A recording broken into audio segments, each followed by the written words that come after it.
she still can't even stand. She's so wobbly. Sean Whaley is furious. She's upset. The 100%. Oh, pay-per-view weekend. Let's fucking do it. Welcome in, everyone, to a brand new edition of Axe Kick Picks, episode 115. Today is Friday, June 28th, 2024. As always, I'm your host, D-Rock. Up here in beautiful New Jersey, hot, kid, 90 degrees for the last week and a half. How's beautiful South Carolina, Joe? How you doing? Good. I almost heard July slip. I guess you're ready for your birthday. You're ready for that trip to Denver. Oh, yeah, kid, I'm ready. I know the card got a little shaken up a little bit. We'll talk about that, but oh, yeah, I'm ready. I'm focused on Can handle it. The Rockies can handle it. Oh, yeah. How you doing, kid? How's South Carolina doing? Good. Yeah, absolutely. Can't wait to get into this weekend's events. I know we got a lot in store. Yeah, a lot of store. We PFL tonight in Sioux Falls, South Dakota. That should be a really good between the featherweights and the welterweights, and the big monster UFC 303 going down at the T-Mobile Arena. Even boxing staying away from Las Vegas this weekend. I mean, we were talking about it before we went live. I mean, it was smart on their part. We got Teofimo Lopez going down in Miami, Lopez as well, and then we also have a boxing event in Phoenix, Arizona. But Joe, let's get right into it, man. We'll talk about little news a little later, but tonight, PFL 6 in Sioux Falls, South Dakota. I mean, all I've heard is beautiful things from South Dakota. I love they always go back there. Love Dan Hardy on the calls as well. We got 11 fights. Prelims start at 6:30 on ESPN. Main card at 10 p.m. on ESPN and ESPN Plus. Headline by a featherweight bout between Brendan Loughnane and Justin Gonzalez. Joe, I'll let you lead it off, kid. What do you got? Yes, sir. Like you mentioned, all these fights will be taking place in the welterweight or featherweight division, in which we started off as the card will end in the featherweight division for the first bout of the evening. And it is between Tyler Diamond, kind of surging as of late at a plus 135 dog spot, taking on Brett Johns, the Welshman, at a minus 160 favorite. And though I like Tyler Diamond and, you know, he's a dog in there, I got to think that Brett Johns a little more seasoned, a little more refined as a technician. I feel like he can find his way to a submission victory or even decision. So if you want to squeeze a little bit out of the 160 chalk line, maybe play him double chance, submission or decision tends to be where he gets most of his victories. But I'm definitely going to go with the favorite to start us up. You know, I do like Tyler Diamond, but I think I got to stick with Johns. The Welshman, huh? Yeah. Starting us up early. I don't see a knockout. I mean, knockout could come late from Tyler Diamond, but he's going to have to pour it on, and that could leave him at a disadvantage going in late because Johns does have a good gas tank. So. By the way, I don't know how much you go in and look at Tapology. I love Tapology, and I didn't know, like, after they give you the the fight card and the prelims, below that they give you the canceled bouts. They give you the weights. Yeah, ones like fizzled out. Anyone that they give you predictions. Like you could create an account and make your own predictions as shout well. Out Tapology. They've changed their format ever so often, but at the end of the day, it's a rather clean one, and you can see. Oh, it's amazing. I didn't even know. I'm literally on it right now. I didn't even know you can make picks. I didn't know about the weights. One thing I'll say, I hate to be that guy, the old man on the lawn, too many pop-ups, but that's hey, you got to pay for the website somehow. But shout out to everyone over at Tapology for keeping us informed. You know, ShareDog, BJPenn.com, all these websites have been around the mixed martial arts scenes for years, man, going 20 years strong. So they do really great work. Yeah, shout out them. And let's move it right along. We're going to the welterweight division. Don Madge. Oh, man, as of late, he's been looking great. And he's a minus 300 favorite on this against Neiman Gracie at plus 300 as a dog, man. And Neiman Gracie, you know, he's smart. When he hits the mat, he knows how to, you know, take advantage of his Gracie background, the jiu-jitsu ace player that he is. But I just find him in tough spots on the feet. And Don Madge is an absolute killer, man. I think I got to go with Don Madge in this. And to get the value out of it, I got to think the hole in Gracie's game is on the stand-up. That's where Don Madge shines. I think Don Madge can get a KO, TKO in this spot. Though it's hard to put out Neiman Gracie, I think a TKO is likely. So to get that minus 300 down, we got to go with the prop. We got to take Don Madge via KO, TKO. I haven't seen any odds for the prop bets just yet, but I just wanted to give you kind of where you can, you know, thin out the heavy money line. What was it again? I had Don Madge via KO, TKO. Minus 300. Oh, so on an offshore book, I see Don Madge via KO TKO at plus 120. Okay. See, it's rather favorited. You know, you're Yeah. getting slight plus money, but I think people see that as well. They see that Don Madge could get Gracie out of there, but there's always, you know, the dog in the Gracies. A submission could come Yeah. out of nowhere, a decision if he's dominating on the ground, but Don Madge standing is a threat. So we go into your boy, you know, ever since he's made his debut in the PFL, he's looked good. And Kai Kamaka III wants to state his case here at 145 pounds. He's a minus 305 favorite on the money line. He's taking on Pedro Carvalho as another plus 300 dog. And I'm going to stay away from Carvalho. You know, I think Kai Kamaka III has a point to prove. I think he is super dangerous on the feet. They got another back-to-back KO TKO here. I think Kai Kamaka III could catch Pedro Carvalho early. In my verdict predictions, that's exactly what I have. I have Kai Kamaka III with a first-round KO TKO, but you don't have to go that specific. Take the prop bet of Kai Kamaka III via KO TKO. Minus 110 over on the short book. Tends to happen with Carvalho. Even though he's a dog, he does bring the fight out of a lot of guys. There's chances he gets caught early. Kai Kamaka is dangerous, explosive. You know, coming from the UFC, he could show levels in that fight. Mm-hmm. So we'll go into the next one. And we're in a 170, I think, right? Again, 170-pound division. Going back and forth. 170, back again, 170. Goti Yamuchi is a minus 130, taking on Andrei Koreshkov at plus 120. I mean, on the book here, looks to be one of the closer fights. I think stylistically, it makes for a good one. Yamuchi's hard to put out on the feet. Koreshkov's going to look for a finish. Yamuchi, he's smart. He's slick when it comes to we saw him last time. He was kind of giving it to Gracie. On the ground and on the feet. So, I mean, he's coming in high and he's coming in as a favorite, but I think there's value in Koreshkov here at plus 120. I'm going to go with my first dog of the day. I think the line is rather short. I think I got to take the value pick with him. I think he can drag this fight out. He can win on the judges' scorecards rather convincingly, but he does have a threat of KO TKO. I think a lot of people, count out Koreshkov in these type of spots. So I think there's some tremendous value on me here. I'm going to go with the plus 120 value with Andrei Koreshkov in that spot. Andrei Koreshkov is now the favorite. He minus 135. I see the best. I see all the way up to a minus 150 in Yamayuchi. How do you pronounce that? Yamayuchi? Yeah, Yamuchi. Yamuchi plus 114, plus 120. Yeah, look at the resume. You know, he's come out on top. A split decision against Lorenz Larkin, but he's got a lot of explosive victories. Arm bars in the first. Koreshkov, he can definitely get it done early, but he does have the skill set to push it out. So I'm surprised that the line has turned around, but I guess I was smart for jumping on him as a dog early.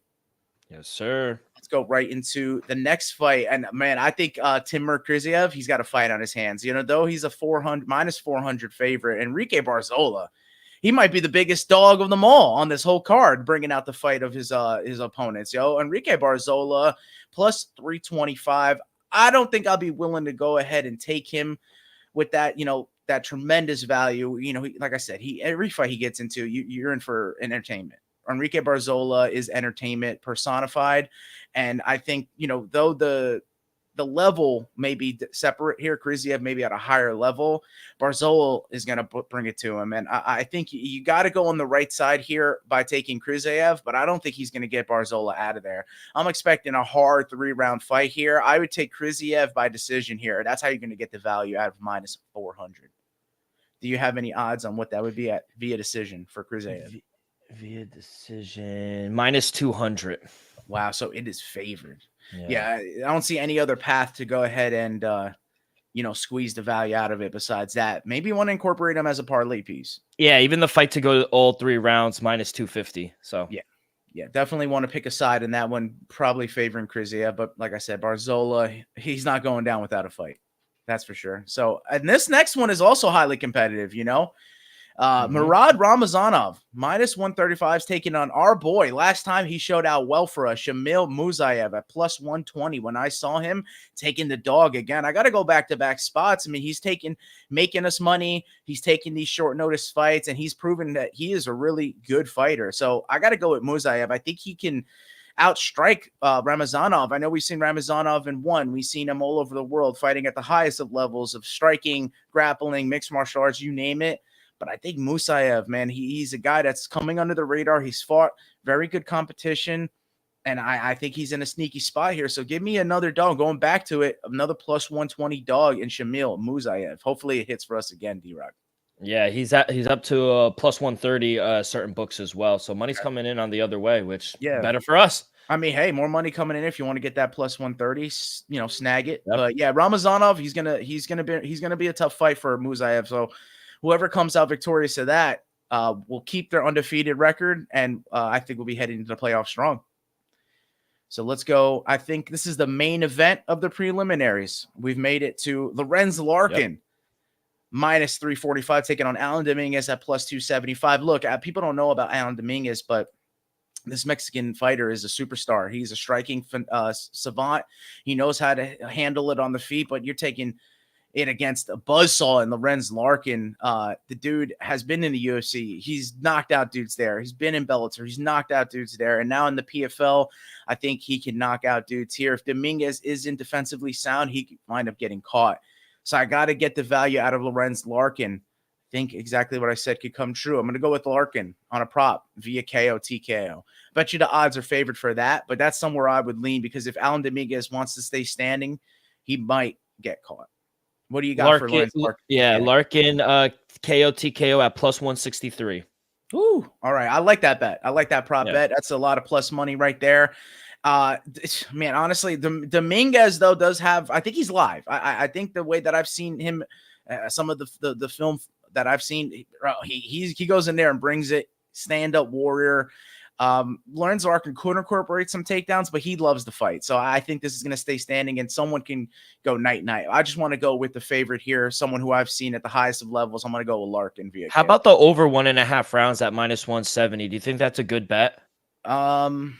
So they're saying that it goes later in the fight. I mean, honestly, this fight can go down in the first. Wow. Okay. It's a fight that someone can go sleep really early. I actually want to take a look and see what I predicted to happen. Yeah, so the fight to go all 3 rounds is at plus 110. My under 1.5 rounds is at plus 130. So I might honestly lean that, dude. I know it sounds crazy, but I think Dominguez is explosive. I think Lorenz Larkin has the striking capability to get this fight out of there 1 or early second. So yeah, I would actually go the opposite, and I take the plus money. It's not likely, they're saying, but bro, with strikers like this, anything can happen. Yeah, 100%. So here we are into the main card. And Gabriel Braga, I mean, I think after losing that fight, he did miss weight. So I mean, he's at an advantage now. He's a minus 155 when I saw him taking on Bubba Jenkins at plus 125, and I think Braga, he's kind of turned a corner. I really think, after the tragedy of losing his father, he had that tough fight. He lost. He came back. He won a victory, first round knockout. I think he's on the tear now. I think Bubba Jenkins is a tough fight for him, but I think he could be victorious. If you want to squeeze the minus 155 down, I think now with the weight advantage, the KO TKO is a little more live. Bubba Jenkins has been, getting caught in his last couple of fights. So if you want to squeeze the 155 down on the money line for Braga, which is playable, you can absolutely play that. I would go with the KO TKO or decision. Braga has not lost via submission and has not won via submission either. Brogdon he's ballooned up to a minus 190. I even see plus over a $2 favorite for him to win via KO TKO plus 250. Wow. Okay. Yeah. So I think if you might gonna squeeze it down to where he was originally if you go with the double chance. But if you want to play that prop bet, man. My question to you real quick, Joe, my question, because Bubba Jenkins is a good fighter. He's ballooned up to a plus 164. When do you start to see some value here on the dog? Because if we get to plus 170, plus 180, I think it's worth a sprinkle at least. Yeah, I just don't like his losses. Like if you look at his last 5, he's got a win against Chris Wade. He has that rear naked choke against Sungbin Joe, but dude gets finished by Brennan Loughnane, Jesus Pinedo. And Kai Kamaka outclassed him in that last one, the one you saw. So I don't like where he's trending. And, I'd be very hesitant on taking him in this spot. I know that, we're looking for value. I just think that even if he was the favorite, it'd be odd. I think Braga has all the value in this one. All right. Yeah. And let's go into the next fight. Magomed Ulamatulov, minus what a name. Yeah. Take it on Brennan Ward at plus 800, man. When is Brennan Ward going to take, catch a break here? I mean, he is fighting killers, bro, left and right. Brennan Ward, you got to give him, he's a warrior. You know, he goes in there, he brings it, he looks for those knockouts and he gets them, you know, but in the last two, he's been on the receiving end of those finishes. So I think the level of Magomed Ulamatov is going to speak for itself. 15-0 undefeated record, gets first round knockouts. Man, you know, Brennan Ward is a killer be kill type of fighter. I would hate to see him be on the receiving end of a vicious knockout, but I do think that's going to happen. For you to get the best value out of this fight, I think you got to go with Ulamatov, first round KO, TKO. I think that's what I locked in on my verdict predictions, and that's what I'm going to lock in with a specific prop bet. I think one of the only of two that I have for the PFL card. What do you have odds wise? Because minus 800 isn't not playable. I think any specific prop bet might even be some chalk. So got to go with round and finish. Joe, minus 800. He's up to a minus 1400, minus 2000. And Brandon Ward is a plus 1300. He's the biggest undercard, I think, in PFL history. No, I don't either. So for him to just win via KO, TKO is at minus 800. That's not playable either. Fight ends in round one, not playable at minus 250. So that's for either side. So yeah, if you're going down more specific, go fight to end round one. Umatov, you get some by KO. TKO is favorite minus 125, but we shrunk it as best as we could. Yeah, let's go first round KO TKO. That will definitely get you slight plus money. No, it's minus 125. Oh, okay. So yeah, that's what's favored. Yeah, I think he gets Brendan Ward out of there early. He has a lot of first round finishes. Brendan Ward gets caught. 15-0 Russian. Whew. I'm not signing up to fight that dude. No. Your first fight, Magomed Ulamatov.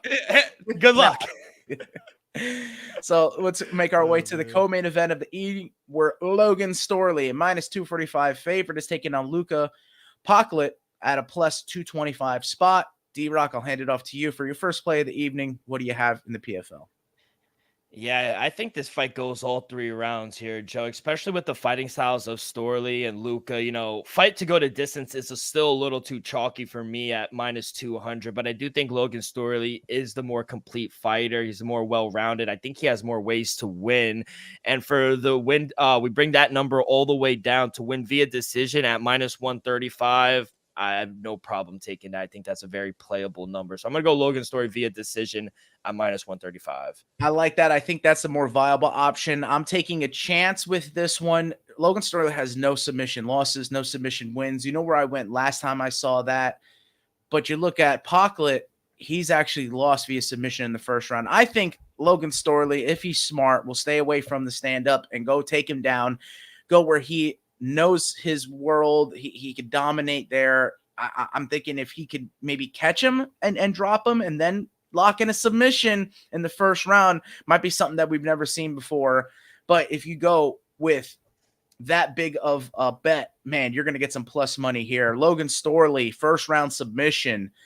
That's what I'm going with on my verdict predictions. I wonder what kind of odds you're going to get for that. I bet you get some like plus 400 odds or something. Plus 400. You're not even close, kid. Storley to win via submission in round one, 29-1, plus 2,900. Even just to win by submission, Storley is a great price at plus 1,200, 12-1. Yeah, it's not likely. I'm taking a big chance on the first round submission, just thinking that he gets dropped and he sinks in a sub, or, you know, Logan Storley looks good, utilizes the wrestling background, you know, something along those lines. This is my biggest chance. This is my dream wager play. Shout out Elvis. Shout out. Now we've made it to the co-main event where Brendan Loughnane, a minus 600 favorite, takes on a very game Justin Gonzalez at plus 450. D-Rock, I once again will hand it over to you. What do you have in this main event? Yeah, you know, a lot of people are thinking this fight will go all 3 rounds, but I'm not so sure. You know, Justin Gonzalez, he's a tough fighter, but he's a little chinny for me. And, you know, I think Loughnane can piece him up in the later rounds. Get him out of there. Minus 600 is not playable. I'm going to take a chance like you took a chance in the Chief support. I'm going to take a chance here in the main event. I'm going to sprinkle a little on Brendan Loughnane via KO TKO at plus 230. Which is surprising because, you know, we've tend to not go that way, but they've hit for Loughnane. They've hit for us. So yeah. I like where your mind's at, but we're on the right side in both the main and the co-main, but we're on opposite ways of how it happens. I got Loughnane via decision. I do think Justin Gonzalez will right the wrong of his last fight, getting caught in the first by Braga. Yep. I think he'll play tough to his, you know, tools, his game set. Maybe he comes up with a good game plan against the guy at that 145 for PFL, Brendan Loughnane. He's been the kind of the face of the division for some time. So Justin Gonzalez is going to have to be on point here. He's going to have to be defensively sound, not let up anything against Loughnane. I think it's going to be a tough fight, but I'm going to go with Loughnane via decision. I bet you it's probably favored as well, that, everyone's saying this is going to go to the judges. I'm going to go with the crowd on this one. I might get lost in the crowd, but I'm going to go with it. And I'm going to think Loughnane wins on the judges' scorecards. Yeah, fight to go all 3 rounds is at -165. And for Loughnane to win via decision is at -110. So, yeah, it is favorite. But I think that is the safer play, if I'm being honest. I took a safer play in the main event. You did for the co-main event, but we both took our chances in both. And it's exactly what you said. I just can't get his last fight out of my mind. He did get knocked up in the first round, and I think he's a little too chinny. I think Brendan Loughnane, he's world class. I think he can catch him and put him out in the later round. That was his only loss, and I think it was a possessed Brog. Remember, he was fighting. I don't think anything was going to beat him that night. So Justin Gonzalez was just on the receiving end of that, a man possessed. So yeah, he could come back strong and give Loughnane a really good fight, and that would be a treat for us. I think we want to see a good main event. 100%. Can't wait for that tonight. Remember, Sioux Falls, South Dakota tonight. ESPN prelims start at 6:30. I'll be there on ESPN. Oh, you're going to Sioux Falls? Yeah, I'll be flying over. Now I'll be watching. I'll be locked in. A lot of people. I love the PFL. I think they have one of the best commentary crew as well. Obviously not like John Anik and UFC, but Dan Hardy is he's class, gold. I think. Yeah, he's gold. So prelims 6:30 on ESPN. ESPN Plus is at main card at 10 p.m.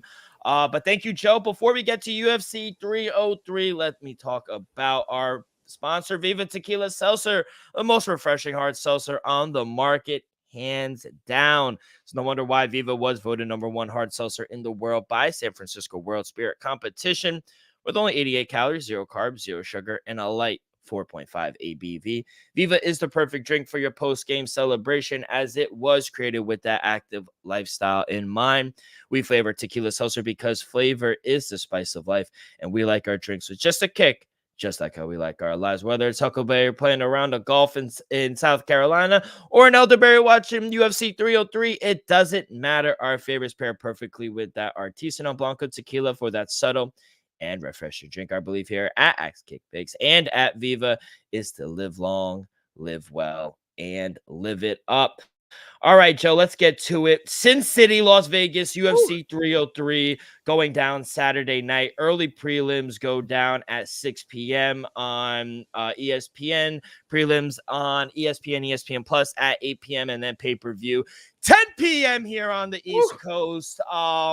Real quick, as they were weighing in as we were going in, the only one to miss weight as of right now was Juan Silva. He weighed in at 147.5, so he is a pound and a half over the featherweight limit against his fight between Charles Jourdain. So I'll keep you updated as we go on. We'll see if Charles Jourdain accepts this fight, but I wanted to make a comment. As the weigh-in show was going on, co-main event, Brian Ortega and Diego Lopez is now at light heavyweight at 155. The UFC was informed Thursday night that Ortega was around 151 and he wouldn't be able to make the 146. And if he didn't start rehydrating, the fight would be off. They informed Diego Lopez's team. They agreed to 150 fight instead of the fight being canceled. So shout out Diego Lopez for taking the fight. The UFC did inform them as well that Lopez will be getting more money for his troubles, which he should. He wasn't denying that fight. No Diego Lopez is a fucking gamer. Yeah, absolutely. So thanks for breaking that news. Yeah, I was going to mention if you had saw that, because that was some rather breaking stuff right there. Interesting. But I got the whole card covered. I know you'll be getting involved at the start of the main card. So let's get through the prelims here for UFC 303. And it takes place in the bantamweight division between Ricky Simón as a -210 favorite, taking on Vinicius Oliveira at a +195 spot. And, Ricky Simón, he's really good footwork. I think he's a favorite for a reason here. He's got some pedigree. He's fought very high competition, level of competition. And I think he is the right side in terms of, what you've done for us lately. What has your career done for us? But Vinicius Oliveira, man, lock dog. He's explosive, man. These Brazilian guys would just come rolling out of bed sometimes. If you saw last week, Felipe Lima with the submission, like one of the few finishes we saw last week, that dude came out of nowhere. Oliveira is coming out of nowhere. I think he's in a right spot here to start us up. I'm going to go with the dog for the first pick of UFC 303. I got Vinicius Oliveira with a surprising upset. He can knock him out. He can win dominate on the scorecards. Ricky Simón could show levels. He could show that I'm wrong, but I just like everything that this kid has to offer. I mean, he's fought, through it in Brazil. And now that he's here, he had that amazing highlight reel knockout with the flying knee. I think he's got tricks up his sleeve. My only concern is if it gets late. We saw Ricky Simón be able to pour it on, and we haven't really seen Oliveira get there. So that's my only concern. I think Simón, like I said, being on the right side has more ways to win, but I got to go with the value pick here just based off the explosiveness, not having the footage, not being able to devise a game plan against a guy like this. I think he's going to have the advantage. So give me Vinicius Oliveira, the dog, start us up, plus 195. And I'll go right into the next fight. It takes place in the flyweight division, and that's between Carlos Hernandez, big dog, plus 375, taking a Ray to Seara at minus 400. And I think Seara undefeated. Japanese, there's a lot of Japanese superstars coming up. Kaio Sakara, probably one fight removed from a title fight once he gets a big name in the UFC. We know what's going on with Taira. Right, he's probably going to get a title fight. We see all these Japanese superstars coming over and making names for themselves. I think the same could happen here for Rai Tuisara. So to get value out of him at minus 400, got to take a prop. I'm taking Suara via submission here. Didn't get the odds. I jumped on these lines very early, but that's the play I'm going to make. I'm going to play a prop bet in the second play. I got Tuisara via submission here in this spot. That's the best way I see him getting the value. At plus 200. I like it. I get $2. You bet 100, win 200, baby. I love that. By the way, cool news. Did you hear my boy Shinsei Nakamura is going to be in the corner for him? Whoa, really? Yeah, WWE no, he's guy. definitely not losing the King of Strong style in his corner, bro. They have to come out to the song now, right? Yeah, that would be sick. The violence playing in the back. But, bro, look at the way he gets, like, key KO finishes. It's ground and pound, ground and pound, ground and pound. He is a grappling guy. So, if it gets there, I think there's a higher likelihood that the submission gets locked in. Then he finds punches to Hernandez, who's feisty. Hernandez is not going to just roll over and die. He's definitely going to be in there. But I just think that Tuisara is going to find a way to be in a dominant position on the ground. And it's more likely a submission occurs than a ground and pound finish. So yeah, that's where I'm leaning. I'm going with the submission at plus 200. Thanks for the odds. Yes, sir. Let's go into the heavyweight division. In the next fight, man, OG, ex-champion, legend, probably Hall of Famer. I think no doubt Hall of Famer Andrei Arlovski plus 240, taking a Martin Buday as a favorite here at minus 250. I'll say it straight, simple. Andrei Arlovski value pick. Plus 240, another dog. I got to take him here. Martin Buday, when he's on, he looks good. I can't deny Martin Buday, but he lose to Shamil Gaziev, and we saw how he looked in his last fight. He did not look that good. So I think he's kind of, beat up on lower level competition. And Andrei Arlovski, granted, is older. He's been chinned a couple times. I think he is actually on a losing streak. Yeah, he's on a 3-fight losing streak. I think there's a reason why he's in the dog here. But I got something for you guys. If you don't know, Andrei Arlovski is in second place. If I'm not wrong, maybe third place, because behind Jim Miller with most first-round finishes. I think Andrei Arlovski could catch Buday. I know it sounds crazy, but I think Andrei Arlovski could catch him early. If he does get a first-round finish, he will be tied at second place with Jim Miller for 10 first-round finishes. I got a question for you, as you always hit me. Who is in first place with 11 first-round finishes in UFC history? No looking up. No, I'm not. 11 first-round KOs? I got yes, first round finishes. I got third place Andrei Arlovski, with 9. Jim Miller in second place with 10, and then in first place, I'll give you a hint. He's a heavyweight, and he has 11. Just finishes. Is he an active, Rod? No, no, not an active heavyweight. Brock Lesnar.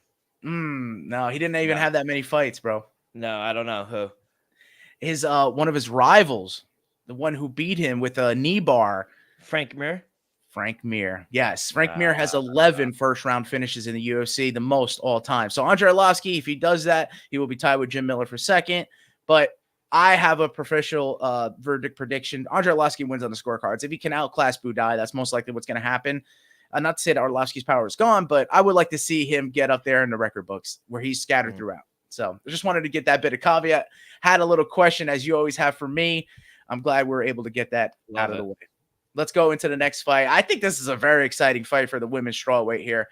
Michelle Waterson-Gomez is a plus 170 dog taking on, the savage Jillian Robertson at minus 170. And Jillian Robertson is favored, rightfully sees. She's not on any lose streak. If anything, she's on a winning streak. Michelle Waterson-Gomez, the karate hottie, is on a losing streak. So you can see why the odds are in this favor. But Jillian Robertson, if she can't find a way to her bread and butter, which is the submission game, which she has the most in strawweight history, she loses a handful of times on decision and scorecards. Michelle Waterson, the karate hottie, tends to win the majority of her decision fights. So I hate to do it, but I got another dog play here. I think Waterson-Gomez is live. I think if she can stand up on the feet, I think she has the advantage there with the striking. And her submission game is very underrated. I think she can actually catch Jillian Robertson with a submission of her own. But it's more likely this fight goes to the judges. I bet you that's like minus 300 that it gets to the scorecards. But want to take the value in this play. I've been hitting on the dog picks in a lot of women's fights, and I'm going to go back to the well. Give me Michelle Waterson-Gomez plus 170 here in a tricky spot against Jillian Robertson. And I think you got her at a good number because money has come in on Jillian Robertson and, the best, or on her, Michelle Waterson-Gomez. She's plus 155 now for the fight to go to the judges' scorecards, minus 150. Oh, okay. So they're expecting a finish, and I bet you more or less the Robertson submission is what everyone's keying on. So, I'd say that's the other hedge bet, but if she can't get it, it might be a long night for her. That's why I'm going with the dog. So let's move along. In the bantamweight division, wow. Possibly the biggest chance to be the fastest rising star in the UFC. And he might be the biggest favorite in UFC history in this fight. Yo, tell me about it. Peyton Talbot, bro. Rightfully so. I saw him when he first started, like minus 1,000. What is he up to now? Right now, currently, he is minus 1,600. Amazing. So, yeah, Giannis Gamori plus 900. I don't think he has a shot. I think this is all about Peyton Talbot and his, understanding of the fight game. I think he's, he understands how the body moves. He understands how his opponent's going to attack him. I think he's ahead of his game where he's at in his career. I think he could be in the top 15 anytime soon, to be honest with you. I think he's that talented. And so I think Giannis Gamori does have a couple tricks up his sleeve to get out of the first round, but I think the buck stops there. I'm going to go with a specific prop bet. I got Peyton Talbot to get the value out of him. Taking him via KO TKO is good, but I'm going to go with the second round KO TKO. If you look at Peyton Talbot's finishes, they tend to happen in later rounds, second or third round, when he can start pouring it on and showcase where he is at. Truly, I think he is one of the higher level fighters where he currently stands. So give me Peyton Talbot. I'm all over him, but I'm going to go with the specific prop bet of taking him second round KO TKO to get the value. What's the odds on that, my man? Talbot to win second round KO TKO is at plus 410. I like it. Yeah, because they're thinking he might get in there early. He might be able to do a submission. I mean, he could do pretty much anything he wants in there, but I got to get the value out for you guys. I've been doing it for this whole weekend. And for him to just win KO TKO minus 135, still playable though. It's favorited. I mean, look at it. It's more likely he gets it in the later rounds. And I think maybe in the second, it's where it gets done. He's just so cool. He's like such a cool guy. He skates, he serves, he just drops. Don't look up Peyton Talbot vape. Don't look that up. I mean, his YouTube page is phenomenal. He literally broke down for his opponent on how to beat him. Yo, he's smart. That's what I mean. Like his IQ, he's ahead of the game. He was chilling with Tony Hawk. Like the kid is so cool. I want to be with him. Yeah, I want to chill with Tony Hawk. Yeah. Featherweight division we're on to next. It's one where we have yet to see John Silva make weight. He's a dog where I saw him at plus 110, taking out Charles Air Jourdain at minus 120. Look, we've seen Charles Jourdain in person. He beat Kron Gracie at 288. He's come back, and I think he was robbed. Am I wrong? Is that still the kind of the consensus about his last fight? Yeah, I think him being robbed against Sean Whipson. Yeah. Yeah. So, you know, I think he's a finisher, man. You look at a lot of his fights, he can get to the judge scorecards and win. But I mean, you know, I think Air Jordan, he's slick, bro. I really like everything about him. I think John Silva, he's a dog. You know, he got the glasses he throws on, but he got the coming out there. You know, he's that type of fighter. But I have yet to see him fight this high level of competition. Charles Air Jordan is that. So I think he's playable. -120. I got to go on the money line with Charles Air Jordan. Like I said, he's a finisher. He could get a KO, TKO. He could submit him or can go to the judges' scorecards. So I'll just play him straight up. I think -120 is fair line for Charles Air Jordan. Actually, it's going the other way now. -110 you could get on Charles Jordan. Nice. So it's kind of a pick 'em. People looking at the miss weight, thinking that John Silva is going to have the advantage. I mean, this is a problem, though, don't you think? Like, this is not the first time he's missed weight at featherweight. Eventually, he's gonna have to go up to can't keep having this to lightweight. Yeah, I think that's going to have to be the move, especially if he goes in there, looks good. It's like you're just taking advantage. You're being a weight bully. So we'll see, but I'm going the opposite way. I'm going to think the weight cuts, not making weight, are going to kind of hurt you. Maybe. We'll see what happens when we get to the main card. But now into the co-main events, the two fights before we get to the main card. We got, once again, in the featherweight division, legend of the sport, Killer Cub Swanson is a +200 dog, taking on one of the best nicknames in the game, Andre Touchy Fili at -160. And here I'm going straight off from precedent. What we look with both of these fighters as of late, right? The inconsistency has lied true between both of them, right? Killer Cub Swanson, look at his last couple fights. He's won, he's lost, he's won, he's lost, and he's won, coming off that controversial unanimous decision against Hakeem Dawodu. Look on the opposite side, Andre Touchy Fili. Look at his last 5. He's lost, he's won, he's lost, he's won, and he's lost against Dan Ige. He got checked hooked, knocked out in the first round. So based on precedent, you know, with the inconsistencies, what it's saying is that, you know, coming off a loss, Andre Fili should get a win, and coming off a win, Cub Swanson should lose. And that's strictly where I have this play coming out of. I'm going with Andre Fili on the money line at -160, still playable, probably the chalkiest that I've gotten on this card, but it's just simply based off that, just that he's due for the win as Killer Cub Swanson is due for the loss. But I'm expecting a barn burner in this one. I think both guys are going to bring it as they always do. And this could be a fight of the night candidate. You know, we're pretty good at spotting them. And I think if both guys do bring it, I think we're going to have some entertainment on our hands for the fans. -235 now for Andre Touchy Fili. Wow. I got him at a great spot.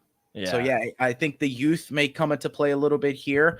He's due for the win. Cub Swanson due for the loss. And I would hate to see Killer Cub go out on a non-entertainment fight. That's why I'm expecting, you know, a very good one there.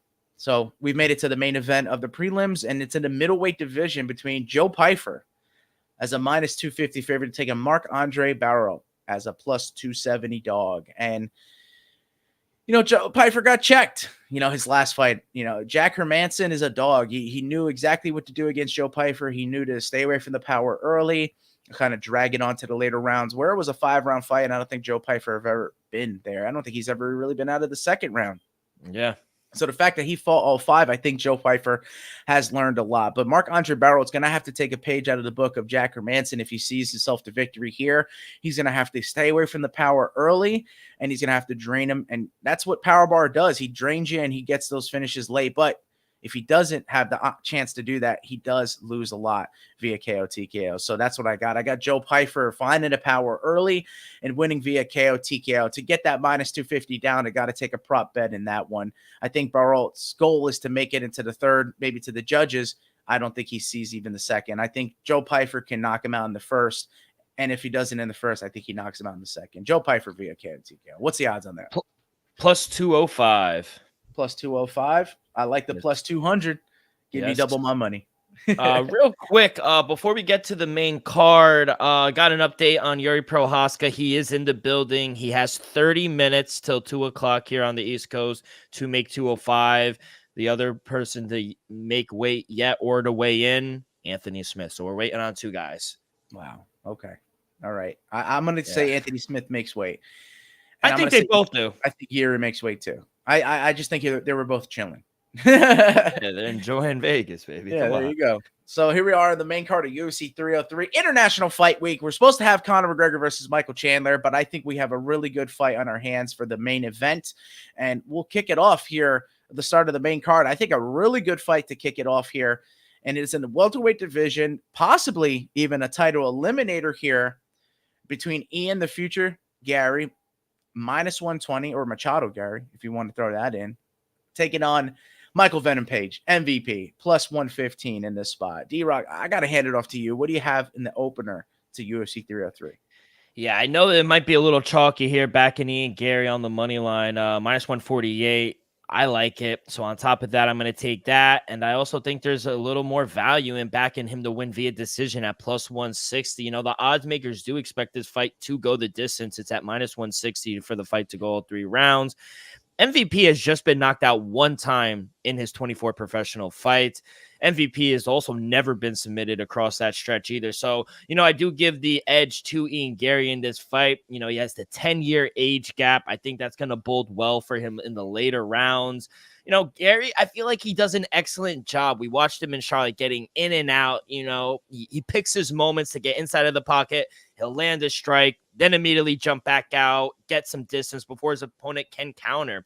You know, I think that could lead to a boring fight like his last win over Neal. But, you know, it also leads to simply just scoring more on the scorecard as he, you know, kind of coasts his way for decision victory. So, you know, MVP is also coming off a decision victory over Kevin Holland. You know, he took advantage of something that Holland does that I feel like Gary won't. You know, Kevin Holland, he loves to rush in the pocket, kind of gets reckless a little bit and goes for chaos. That allowed MVP to land a lot of good counter strikes that, you know, look great to the judges and the fans. But I don't think Gary does that. He's the complete opposite of that. And MVP, you know, he carries a ton of violence within his striking, but it's flawed in my opinion. And Gary, I feel like, is the most safer fighter. He has better IQ, I think. And if Page is unable to land those devastating shots, I think Machado Gary is going to be able to frustrate him and just have a long night for MVP. He's going to dance around the cage, utilize his stamina, you know, and I think he's going to coast his way to a third decision victory. Give me Machado Gary money line, and I'm going to take him via decision at plus 175. I like where your mind's at. That's where I'm at as well. My verdict prediction is Ian Machado Gary via decision. Look, MVP, his kind of his X factor is the speed. I think he is a lot faster than most of his opponents. And the fact that he has that weird, awkward style that nobody's seen before, it puts most styles at bay. But I think Ian Gary has a style that can clash well with this. I think he can match him with the speed. And I think he's seen these type of fighters before from his background. So, yeah, I think Ian Gary also has the X factor being able to put him away. I think we've seen Michael Venom Page get caught only like once in his career. But I feel like Ian Gary has all the tools and the potential to put MVP away, and a finish over MVP, I think, just puts a feather in his cap and definitely puts him ahead of the race for a title shot. I know it sounds crazy, but this fight is highly anticipated for both guys. MVP gets a victory on Ian Gary. I mean, he also might have the right to a title shot as well.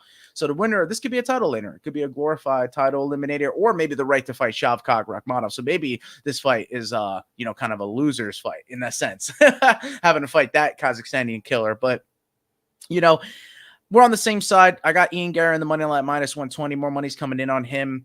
MVP does seem a little bit alive. I just hope it's not a snooze fest, because, you know, when we see styles like this clash, like you said, kind of dancing around the ring, trying to land shots, point fight, doesn't bode for the most exciting matchup. But we could still see a very highly contested, skillful match here. And that's what I'm looking forward to. I just think Ian Gary has more answers. I think more prime in his life. The fighters meeting he had with his son was great. He did good at the press conference, I thought. Ian Gary's ready. I think he's really cool for like this moment. Like, it's really nothing's phasing him. I think he's come through all the adversity of all the hate and everything, and he's come out the other side a better fighter for it. And so, yeah, I got to go with Ian Gary. I mean, all the cards and chips are stacked against him in a sense. So I got to go with the underdog, not on the money line, but in terms of where all the pressure's coming from. By the way, Yuri Prohaska just weighed in 204.5. He's on weight. Main event is official. Official. Love it. So let's go into the bantamweight division. The women's bantamweights, Mayra Bueno Silva, -110, taking out Macy Chiasson at a +175. Macy Chiasson, she's looked good. She's got that first round finish on her belt now. I think she has the capability of finishing fights, but Mayra Bueno Silva, I think she just put up a stinker last one. I don't know if she didn't come to fight. She came out of shape, but she looks to be a lot better shape now. Fighting down to her opponents, I think may put her in a better headspace. I think she's going to have all those advantages going into this. So I think with the power advantage and the ability to finish on the submission, I doubt she's going to get caught there. Got to go with the favorite, slight favorite, but Mayra Bueno Silva is the right side to me. Higher level, more ways to win. I got to go with her on the money line, -110. Yeah, I'm going to lean over 2.5 rounds. It's a chalky at -182, but I'm also going to take a shot here on my girl, Mayra Bueno Silva, straight up. I got even money at +100. Silva, she showcased genuine finish striking. I think she has excellent BJJ, and I think she has above average striking, when she has energy left. I'll say that with a little asterisk. I feel like she's a formidable threat on the feet and on the mat, but she is facing Chiasson, former featherweight, I think, who's going to have the size advantage. I just think Silva, she has to avoid situations where Chiasson, can initiate clinches, pin her up against the cage. Chiasson doesn't fight with the same intensity, but her cardio, she's durable. Those are her strengths. And, she struggles when opponents close the distance and works hard to keep fights at, her preferred range. So she has been stopped twice in her last 2 fights. She got submitted by Rocky in 2021 and by an upkick from Marina Aldana in 2022. So it's kind of exposing her defensive vulnerabilities a little bit.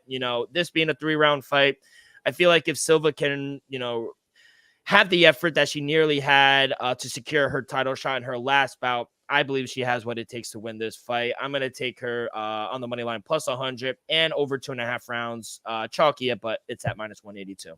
Yeah, I mean, you could see go to the judges as you do with, a lot of women's fights, but, Shitara, man, a lot of first-round finishes, 7 to her name, 6 of them come with submission. So my verdict prediction is Silva with the first-round submission, giving Macy a taste of her own medicine, if you would. So let's go into the featured bout of the evening, and we have yet to see Anthony Smith make weight, but I do think he will, and I think he'll be coming in strong against Roman Dolidze, man. Anthony Smith +130, Lionheart, Roman Dolidze -140 favorite. Surprising to see these type of odds. Roman Dolidze 185er coming up, being a little undersized, if you would, or maybe just right for that light heavyweight division. So I'm surprised to see that he's the favorite, but maybe due to see what Anthony Smith does making weight. I'll hand it over to you. What are you taking in the feature bout? Yeah, 26 minutes to make weight, but I agree. I think he will make weight. I'm going to actually be on the opposite sides. I think the right person is favored. I'm going to take Roman Dolidze on the money line -140. I'm also going to take Roman Dolidze via inside the distance at +175. Anthony Smith, he is strong enough and long enough to, I feel like, keep Roman Dolidze on the outside, but Dolidze doesn't have to rely on striking to win like Olberg. Dolidze lands on, I think Anthony Smith has a glass chin. There is a chance he could put him out, put him to sleep at least, buzz him bad, lead to a ground and pound, something like that. But I also think Roman Dolidze can grapple when he needs to as well. And if the fight does go at a faster pace than I feel like Anthony Smith can deal with, means he could force his way on the inside, have options on how he wants to unpack this fight. This is a very different style of opponent for Smith to take on such short notice. Roman Dolidze will likely need to, shed just a few pounds to be on that light heavyweight. He made weight. I feel like he's going to push the pace, find a way to land something on the inside and put Smith in danger. Roman Dolidze has 10 finishes in 12 wins, 7 of those coming by knockout. Smith's most losses, his fights by KO, suffering 11 of them in 19 defeats. Anthony Smith, he doesn't have the greatest chin in recent habit. He fights conservatively, which I think is smarter for him. So he doesn't really get caught up in those wild exchanges. He often resorts to fighting in kind of like survivor mode where he could find counter strike opportunities, maybe lure his opponents on the mat where, he kind of hunts for those submissions. So I just feel like none of that is a winning combination for this fight against Roman Dolidze. If at any point Roman Dolidze gets on the inside, lands a nice shot, I think he's going to get blasted. He's going to finish Anthony Smith. So Roman Dolidze, I think, is the right side, minus 140. And I'm also going to take him via inside the distance because he could get it done either way at plus 175. I like it, man. I think this is the first time we're on opposite sides. Everything you said about Roman Dolidze is true, but Anthony Smith, I think he's coming in as a big guy. There's that chance he misses weight. I think he's going to use it to his advantage here. He's more veteran. He's been through so many fights, man. And it's granted he could get caught, but I don't think Roman Dolidze, he's really good in the clinch. Roman Dolidze is, and he needs to rely on that, but just as smart and intelligent in the clinch as Anthony Smith. And he can wind up putting Dolidze on the cage and then finding to take him down. And then they're kind of do his stuff with his jiu-jitsu. If he keeps it standing, I do think Anthony Smith might be a little more intelligent on the feet as well. I got to take the value with the dog here, Lionheart in the spot.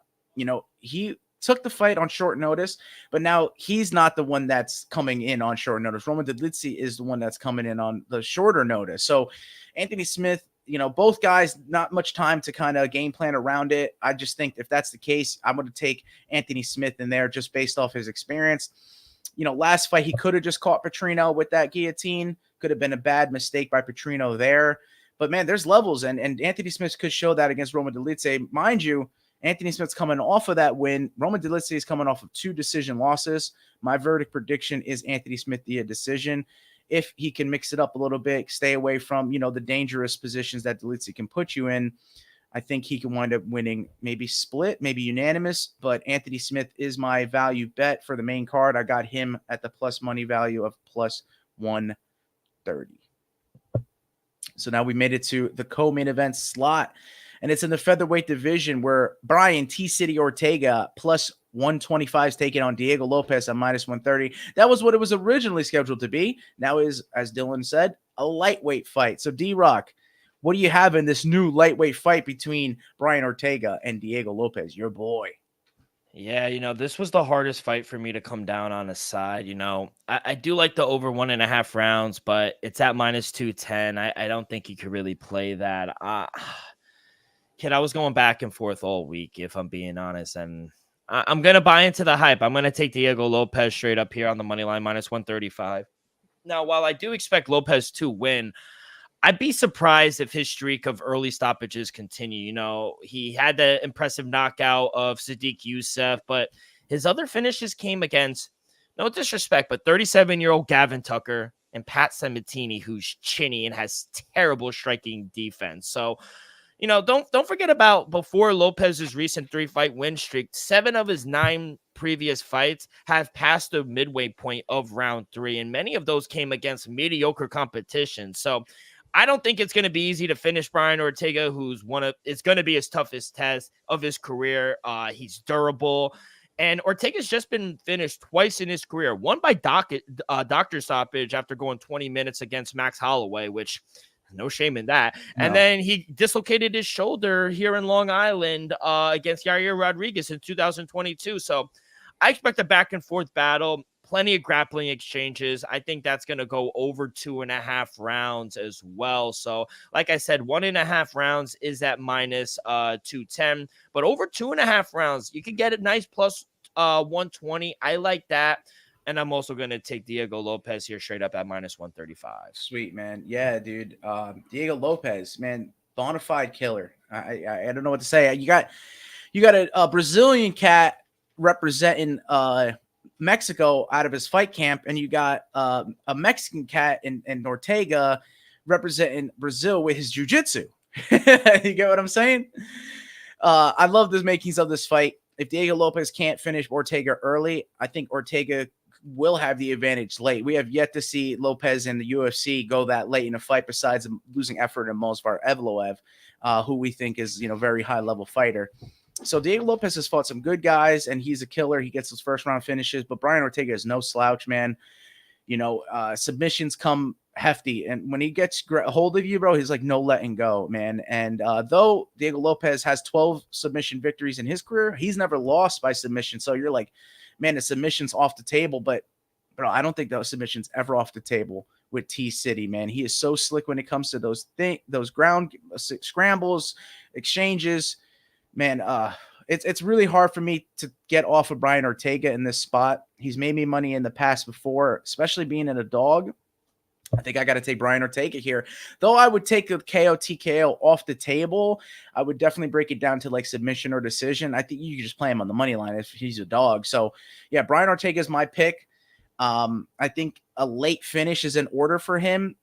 Most likely a submission in the third round. That's my verdict prediction. I have all my XP on that.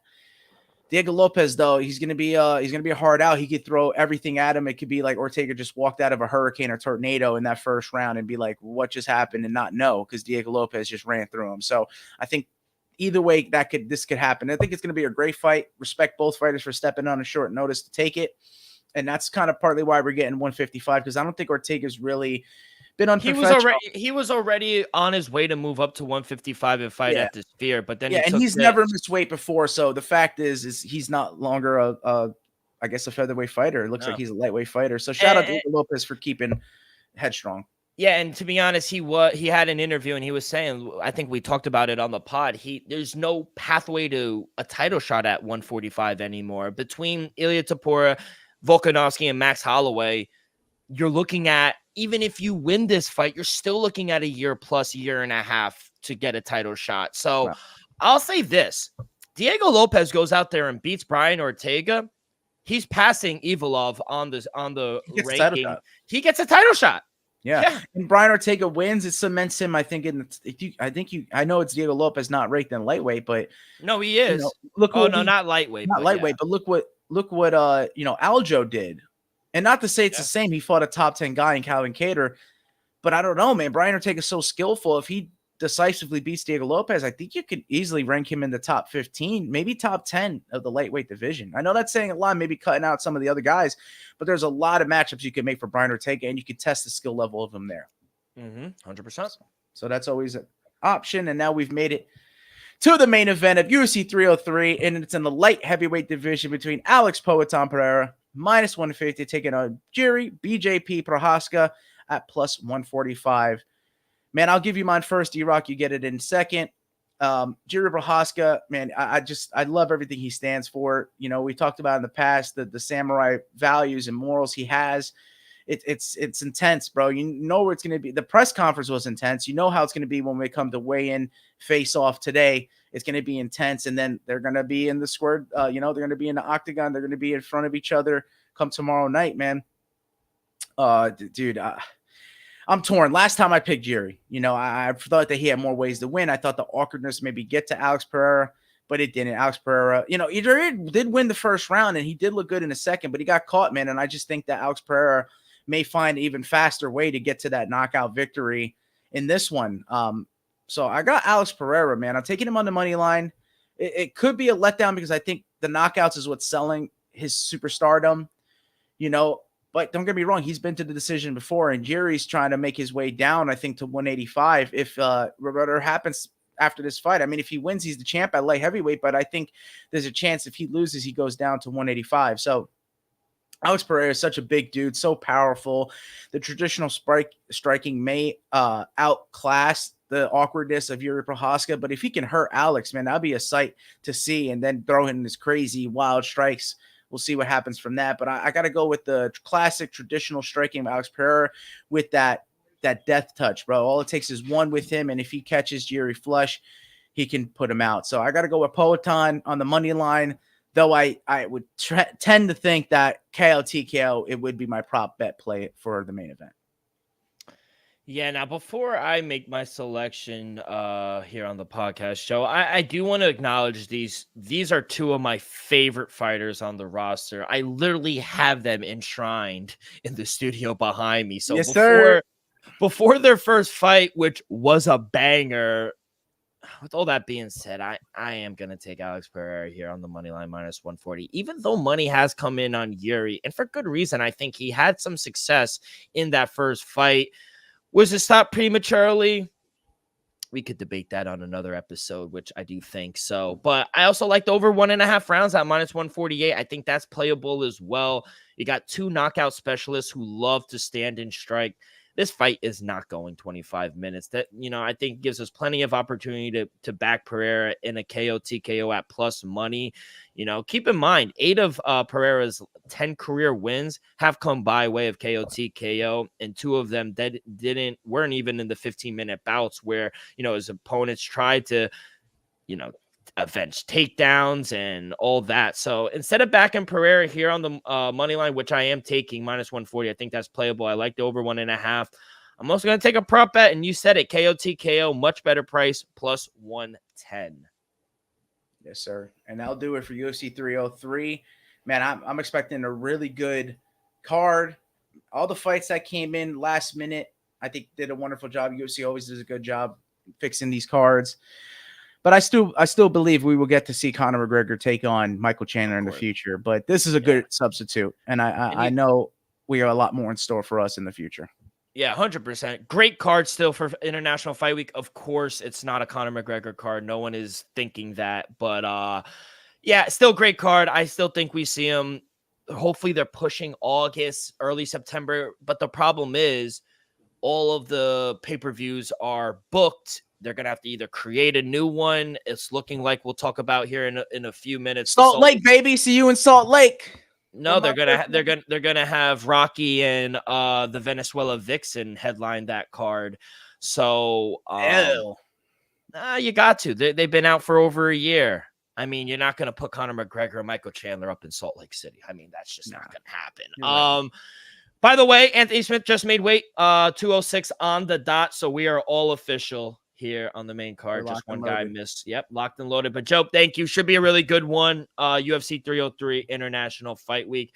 Let's get to some news. Like I said, we were talking about UFC Denver. Unfortunately, my girl Macy Barber is out of her main event against Rose Namajunas July 13th. Rose Namajunas will now take on another killer in Tracy Cortez. July 13th, 5-round main event. Honestly, a lot of people I saw when they first announced the Macy Barber Rose, I know a lot of people didn't really like it, but I saw a lot of positive feedback here with Tracy Cortez. And Tracy Cortez is only sitting at 11th, but they think this is a better fight here for her and Rose. What do you think? Yeah, I like it. I really do. I don't think it's bad at all. Another killer body, maybe. No, I like it. I think it does a lot for Tracy. Macy Barber will be back. I was thinking that between Macy Barber and Rose Namajunas, you would have a title eliminator fight, to be honest with you. But now that that's off the table, I think you're just getting more stock for Rose if she wins, but definitely a rise in stock for Tracy Cortez if she winds up victorious. You get a title holder, you beat a champion, former champion. Does a lot for your career. So I'm expecting her to bring it. I think there's enough time for her to get ready for this. It's not that she wasn't in the gym training. She's making all the videos about her training and stuff. So I think she'll be ready to fight Rose, but Rose should be just as ready for Tracy Cortez. Yeah, 100%. Also off that card too, Mike Malott and Gilbert Arena. He is off. Gilbert Arena actually pulled out first, and then Mike Malott came out, and he said he was also battling an injury, so he decided to take himself completely out of the card. Fortunately, I'm not gonna go see Mike Malott, but that is okay. Hopefully, he has a good recovery. Dan Ige, 50K Ige. He will step in and take on Chipe Mariscal, UFC Vegas 94 at the Apex July 20th after that UFC Denver card. You like this for 50K? Yeah, man, absolutely. That's a tough fight. Mariscal, he's always game, the machine gun. So, I mean, I think it makes for a good fight as well. But 50K, bro, he gets another knockout like that. Bro, sign him up, 50K again. That's it. Live up to his nickname. Let's go. We have a main event, UFC Vegas 97 at the Apex September 7th. Gilbert Durinho Burns will take on Sean Brady, 5-round main event. We also have a really, really good fight in the co-main event. Our girl, Natalia Silva, taking on Hall of Famer Jessica Andrade. Wow. Big fight there, kid. Yeah, big fight, man. Natalia is going to have to be smart. Stay away from the power. Stay away from the slams. Andrade is going to bring it to her and show her what the levels are like. So, we're both big Natalia Silva fans. We think the world of her, that she could be a future champion with her level of striking. Let's see if she can get it done against Andrade. I like that fight a lot, man. If Natalia Silva wins, she's number 8 at flyweight division. Jessica Oh, Andrade is in. I think Andrade getting a win over her is like a title. Like you get a title shot from beating Jessica Andrade. I really do. But Erin Blanchfield didn't. That's my thing. I think she still needs one more fight. Yes, she'll break into the top 5, but then she'll need to fight a Macy Barber or an Erin Blanchfield Or a Manafiro. Manafiro. I think Manafiro is actually going to wait, and she should deserve to get the title shot next. But the UFC, even though she's a boring fighter, I was saying, hey, you know what? Run her back in Denver with Rose, but that didn't happen. Yeah, so I do think that, speaking of that flyweight division, Alexa Grasso, she's confirmed that she will defend her flyweight title at Noche UFC. By the way, the road to Real season, I love that they did that as well. September 14th, she told John Morgan of MMA Is it Junkie, still 306 though? Yes, it is, but it's hashtag Noche Real Noche UFC. So but it's still UFC 306 hashtag Riyadh season Noche. Yeah. But she told John Morgan of MMA Junkie that she is expected to fight Valentina Shevchenko. However, if not, she expects Manel Fiore to step in. Not set in stone that it's going to be Valentina. I know, they were the tough coaches, but not 100% sure it's going to be Valentina. Are you shocked? Are you worried? A little bit. Yeah, they got the whole tough going on. I mean, that must be like a tough curse if that's not going to be that, Yeah. It's like something that was in the water at the Tough House. Yeah, I guess so. But I do think it will be a Valentina. But I think Manel Fiore will step in if need be, and she'll probably be the backup. Yeah, that she's ready to get that shot. And we were talking about Salt Lake City card. Juliana Pena has told friend of the show, Aaron Bronsteiner, that she has signed a fight to fight Rocky Pennington, the pay-per-view targeted for early in October in Salt Lake City. We know we have the Abu Dhabi card in later in the month, but I know a lot of people I don't know why people are shitting on women's MMA recently, but I love it. I love the fight too, and that's the fight you have to make. Fights across the whole entire promotions, like even in PFL, our girl Dakota Desheva, like women's fights are fantastic and they're getting better. Like the evolution of women's mixed martial arts is steadily improving every single time they come out. And I honestly think it was a shame we didn't get to see any in Saudi Arabia, but I understand the reason behind it. They don't allow it. But I think in the future, even Turki Al-Sheikh said he would love to see women's fights take place. Yeah, no, I agree. We'll definitely see a little more. Chris Leroy Duncan, he will now take on Gregory Rodriguez at Manchester UFC 304, July 27th. You like this short notice fight for RoboCop? Well, I'd like to fight for Chris Leroy Duncan as well. I think it's a tough fight. Both dudes are going to want to stand and bang, and I think someone's going to go out early. I really do. Even though Duncan could be defensively smart and push the fight late, man, I feel like he's going to want to, just keep that finishing streak going. And against RoboCop, man, you expect fireworks. Yeah. And then lastly, before we get to boxing, we got Bruno Ferreira. He will take on Roman Kopylov, UFC Vegas 96 at the Apex, August 24th. I love this fight for Kopylov. Yeah, I think it's a battle of the hands being thrown at him and then Kopylov being able to throw those kicks up. So I think it's a clash of styles. And we saw how it wound up like pretty much last time. Antonio Controli and Shara Bullet. One had the hands, one had the feet, and the kicks won. So we'll see if it rings true with Kopylov next. But I don't know. That's a tough fight. Yeah, very tough fight at the Apex. Love that they put that together. That's great matchmaking. Yeah, Hulk can catch him, bro.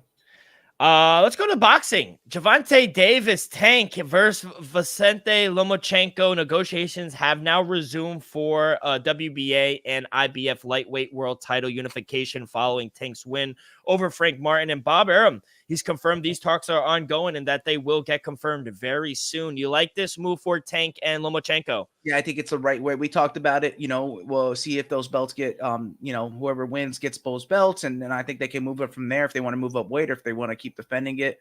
There's a lot of fights in store for these guys. And I think after we see Shakur's performance, we see the winner of that take on Shakur Stevenson. Yeah, 100%. By the way, Alexander Usyk, he announced earlier in the week that he is vacating his IBF World Heavyweight title. I hate that. It's so stupid. You don't need a title fight. This is my problem with boxing, and I don't want to go on a tangent, but you don't need a title for Daniel Dubois and Anthony Joshua. You don't. That's a great fight in itself. So you literally just had it where all of them were unified for the first time in I don't know how many years, 20. and now you're gonna strip Alexander Usyk for Daniel Dubois and Anthony Joshua that you don't need it. So, and apparently, according to, I guess the IBF, Daniel Dubois is now, apparently he's the quote unquote interim full IBF heavyweight champ. It doesn't make any sense. It's so stupid. Usyk, I don't understand why they made him do that. So, he's basically defending his belt when he fights Anthony Joshua on September 21st. That is the fight that was announced. Anthony Joshua versus Daniel Dubois for the IBF heavyweight, September 1st at Wembley Stadium in London. Eddie Hearn, he's mapped out a potential plan for the heavyweight division, which, now looks more likely after Alexander Usyk kind of was forced to vacate his IBF world title. Anthony Joshua is going to fight Daniel Dubois September 21st. Alexander Usyk, Tyson Fury is going to fight in probably Riyadh, Saudi Arabia, December 21st. And then the two of the winners meet April, May, and they're going to try to unify all of it. It's unfortunate we're losing the unification, like the lineal and all that, but I think it is to kind of promote AJ or Dubois as champion so that when that fight comes around, it's like, hey, we got champ versus champ. It makes sense. And I think it's maybe more for AJ than Dubois. I think it's hogwash, Joe. You don't need a belt for these two. These two are one of the best in the world. Anthony Joshua and Daniel Dubois do not need a belt. This is my problem. The names alone, the names alone could do it, and I think it would make the fight for getting to fight Usyk even that much more bigger, And I think they're trying to go, oh, who's a two-time world heavyweight champion? I don't give a shit. It doesn't matter. It don't make sense. But yeah, that's what it is. I guess what they're going to wind up fighting at the end of the day, Usyk can get that belt back, but I think it's not fair. Yeah, no, it's fucking stupid. That's my problem with boxing, but that's for a different day. Eddie Hearn also, he's declared his interest in signing Shakur Stevenson. He is a free agent after his next fight on July 6th, coming up actually next week. So his quote, this is Eddie Hearn's quote: I think Shakur Stevenson is pound for pound top 5 already. He may be the best fighter in the world, and I think he's been promoted terribly. A man of that stature, that resume, and that ability should be a huge star in America, and they are doing I like that. He's right. He's not wrong. He's not wrong. I mean, a Jersey kid who we barely see. If we're not in boxing and we're not covering the sport, you wouldn't even know he's fighting next week. Yeah, exactly. So I think it's a good signing if he goes with Eddie Hearn. Yeah, I think it'd be a great signing, and I know we'll do a good job talking about that Stevenson fight because he deserves the flowers. I mean, and he's going to make the big fights happen next with whatever dominoes fall into place, like we talked about with Tank and Vasily. We're going to see that winner fight Shakur Stevenson. I think he should win next week. It's definitely his fight to lose. So yeah, I think he needs better promotion and to get those big fights, and I'll just do him more service. 100%. But Joe, that's all I got for MMA and boxing. 10 seconds left. Like I said, Teofimo Lopez fight in Saturday night. Both fights on Saturday night. One in Miami and one in Phoenix. What do you got? Yeah, it's weird because they seem to be on the same card, but they're not. They're in two different places. But Juan Francisco Estrada is plus 360 against Jesse Rodriguez. Bam, minus 400. I got to go with Bam via decision at plus 125. Estrada has not been knocked out. He goes to the judges' scorecard. So if Bam's better boxer, then he'll certainly win on the judges' scorecards. And I think plus 125 is good value. And then Teofimo Lopez, he's minus 1,000 for a reason. I don't think Steve Claggett has a shot. Probably to let Lopez shine in here in Miami. Most likely will get a knockout. So Lopez via KO TKO is minus 145, and those are my plays. Bam via decision at plus 125, and Lopez via KO TKO at minus 145 for 10 seconds left. Well, let's fucking go. Let's try to get back on the winning way at 10 seconds left. I know we kind of had a hiatus there for a little bit, but yeah, we're trying to get back into the win column there. Joe, good luck Friday. Good luck tonight. Good luck UFC 303. Let's just have a really good weekend, and that's going to do it. Any closing remarks? Any last words? What do you got going on? No, that's it. Just going to tune into the fights tonight. Tomorrow, be ready to go. Sounds fucking good. Let's go. Enjoy. Good luck. That is going to do it for this Friday edition of Axe Cake Picks. On behalf of our sponsor, Viva Tequila, Joey, I am D-Rock. Make sure you guys go follow along our social media, Twitter and Instagram. Subscribe over on YouTube as well. If you miss an episode, no problem. You guys could listen to us wherever you get your podcasts, Apple Podcasts, Spotify, Stitcher. If you also want to watch, we're on YouTube. Hit that like button, subscribe, rate, give us a review. Leave in the comments who you like this upcoming week. We're in store for a ton of great fights, but all that good stuff really helps the show grow tremendously. We appreciate everyone out there listening. Be a friend, tell a friend. Everyone, good luck on your wagers this weekend, and we will see you guys on Monday. Peace.